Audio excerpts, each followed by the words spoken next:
Donc, il s'agit de télécharger un tutoriel. C'est un fichier que j'ai développé pour vous, qui a été testé des milliers de fois maintenant, donc j'ai essayé de l'améliorer. Je l'ai encore changé cette fois-ci pour essayer de focaliser plus sur les besoins propres au logo. Donc là, vous avez quoi? Vous avez accès au document Moodle. Donc vous mettez la clé et vous téléchargez le fichier zip. Le fichier zip, une fois qu'il est téléchargé, je l'ai mis ici, vous le dézippez, c'est-à-dire vous le décompressez. Vous ne travaillez pas dans le logiciel de décompression, hein. Vous faites une extraction des documents. Donc, on va avoir des polices de caractère. Les polices de caractère, il faut les installer. Donc, on clique deux fois. Que ce soit sur Windows ou Mac, on va avoir le bouton installer la police. Sur Mac, on fait un petit crochet ici dans le livre des polices, qui nous permet de voir, par exemple, des dossiers.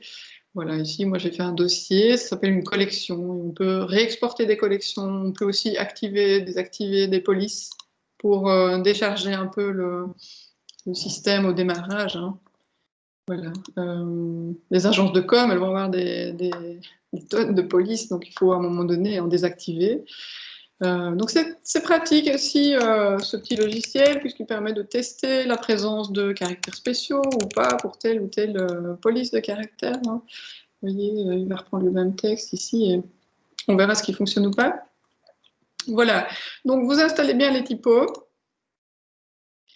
avant d'ouvrir le document dans Illustrator. Le document, c'est un PDF. Alors, il y a des gens qui ont pris un peu d'avance et ils disent, moi, je n'ai pas travaillé dessus, c'est un document PDF. Alors, c'est un document PDF qui a un double avantage, c'est qu'on peut le visualiser. C'est un document de présentation, mais ici, c'est aussi un document de travail. C'est en fait le PDF source qui était généré avec Illustrator. Ce document, comme il est indiqué à la page 2, vous dit que vous pouvez, depuis Illustrator, donc l'ouvrir, ce document PDF. C'est un PDF Illustrator, complètement éditable, et ici, il a, je vais le mettre en 2020, il a en fait une mémorisation, ce document, de tous les calques, les effets, etc. Alors, vous avez un petit message d'erreur qui reste, il manque une police par défaut, là. Donc ça, c'est une erreur de ma part, il y a un champ texte quelque part, si vous le trouvez, je vous offre un verre, parce que je n'ai pas encore eu le temps de le repérer. Donc il y a un champ de texte qui est certainement un champ de texte hybride qui se cache quelque part et qui n'apparaît pas même dans la résolution des problèmes de police manquante, donc ça m'intéresserait de le trouver. Cela dit, si vous avez ce message d'erreur, vous l'ignorez. Si vous voyez que dans les polices manquantes, il manque la police DIN, c'est que vous n'avez pas installé la typo. Et ça peut être un peu embêtant parce que vous aurez en fait des barres rouges qui vont vous signaler que la police est manquante. Ça va perturber votre lecture du tutoriel. Parce que j'ai mis des pictos dans le texte. Voilà, alors on a donc cette première visualisation. Donc on est au point 2, on va appuyer sur la barre d'espace et on va découvrir donc les plans de travail qui sont là. Vous avez à suivre le petit ninja, donc c'est les pointillés. Et il y a des instructions à lire. Alors chaque commande est importante et est bien pesée. Vous aurez à bien lire attentivement chacun des éléments, puisque chaque fois il y a des outils qui sont abordés. Donc vous allez d'abord renommer, vous voyez le champ de texte ici, vous revenez sur cette page, vous l'enregistrez. Cette page, en fait, ce n'est pas vraiment une page. Quand on est dans Illustrator, ça s'appelle un plan de travail. Le plan de travail, on l'a déjà vu un petit peu, ça nous permet de créer des pages différentes sur le canevas. Donc, ce que vous voyez, cette grande surface s'appelle le canevas. Est-ce que vous voyez ici en blanc? Ça pourrait être d'autres couleurs, mais ce que vous voyez ici, ce sont donc les pages du document PDF. Ces pages sont organisées logiquement dans une suite numérique. Si vous allez chercher un panneau qui s'appelle donc la fenêtre plan de travail, vous aurez l'ordre en question. Ça pourrait être interverti, renommé, réorganisé, aligné, etc. Bon, ici, on fonctionne comme ceci. On y reviendra plus tard sur cet outil de plan de travail. Alors, on a cette fenêtre qui vous met en évidence les choses importantes à afficher avant de travailler seul. Donc, vous allez démarrer les indispensables. Voilà, dans 2021, ils ont remplacé ça par une icône, mais c'est au même endroit. Donc, vous allez chercher les indispensables, c'est-à-dire que vous aurez accès à ce nouveau panneau.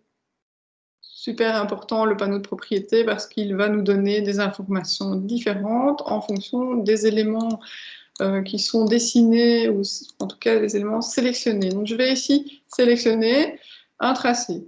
J'ai des fonctionnalités qui lui sont propres et des raccourcis rapides. Si j'ai un champ de texte, j'aurai accès vous voyez, à des informations qui sont spécifiques au champ de texte.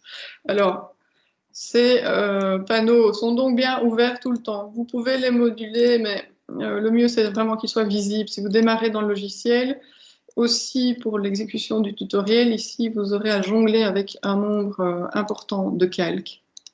Hein, ce document, chaque élément, en fait, chaque élément dessiné est un objet, chaque objet est un calque. Ces calques sont groupés, ces objets sont groupés ensemble, et on peut, comme des poupées russes, avoir un groupe dans un groupe, dans un groupe, dans un groupe. Hein, on va naviguer dedans. Vous allez apprendre à faire ça dans le tutoriel. Donc les deux panneaux propriété et calque sont ouverts. Vous devez aller également chercher le panneau outils avancés. S'il n'est pas ouvert, vous n'aurez pas le, je ne sais plus, la loupe. Attendez, je vais aller chercher le panneau basique. Voilà, le panneau de base, c'est ceci. Voilà, vous n'avez pas la petite main. La petite main, on la trouve avec le raccourci clavier, mais si elle n'est pas affichée, c'est que vous n'avez pas la bonne barre d'outils. Voilà, donc on a plein de choses ici qu'on va utiliser par la suite. Et si vous cliquez 2 fois sur la main, comme dans Photoshop, hein, 2 fois sur la main ou sur la loupe, vous aurez accès au panneau actif. Donc là, je vais revenir sur le panneau 4, sélection de canevas. Et maintenant, ce sera à vous de jouer. Donc, vous avez plein de choses à suivre ici. Donc, l'apprentissage, les outils de sélection d'objets qui sont groupés ou qui sont seuls, bouger des points, sélectionner des éléments. Ce sera via... pardon, je vais revenir sur l'exercice 4. Voilà. Ici, on va découvrir les outils spécifiques au calque qui sont super importants pour retrouver des éléments. On peut sélectionner des objets par là, on peut aussi faire des recherches, etc.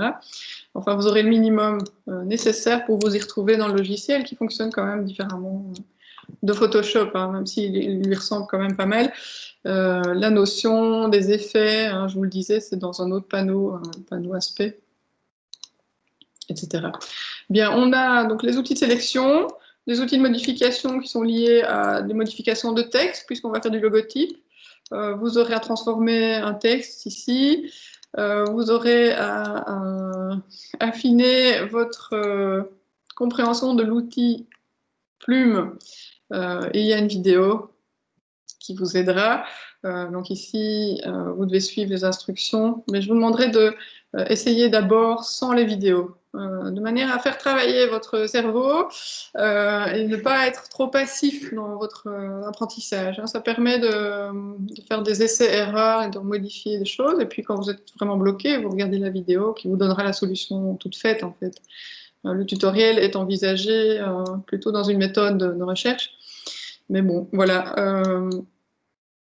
La plume, et puis un petit exercice de graphisme, c'est-à-dire vous devrez modifier, adapter ce schéma, rajouter du texte en cohérence, essayer d'être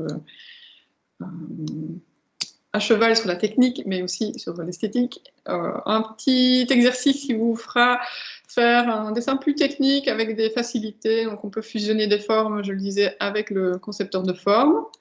Certains connaissent le Pathfinder, il est également abordé un peu plus haut. Et puis on reviendra sur un outil manuel, puisque voilà, on a toutes les personnalités dans cette école, hein, des gens qui sont plus dans le dessin posé, dessin plus technique, et des gens qui sont plus dans le dessin artistique. Donc voilà, tout ça est bien abordé. Ce sont des exercices de base, hein, c'est une initiation. La maîtrise, vous l'obtiendrez forcément en travaillant votre projet. Mais vous vous concentrez d'abord sur cet exercice tutoriels. C'est vraiment important de le faire, même pour ceux qui connaissent déjà Illustrator. Vous allez découvrir des compléments d'information puisque je vous donne des choses qui sont issues des dernières versions. Vous avez également peut-être un avantage, c'est que vous aurez la possibilité d'aller plus loin, mémoriser un maximum de raccourcis pour augmenter votre productivité, votre aise dans le logiciel qui voilà, est un petit peu complexe. Et quand vous aurez fait ce tuto, il faut une demi-heure pour ceux qui connaissent déjà le logiciel. Il faut 2 heures au maximum. Si vous êtes bloqué, vous avez encore une fois des solutions techniques que vous pourrez trouver un peu plus loin dans le cours suivant. Donc le cours suivant, bah, il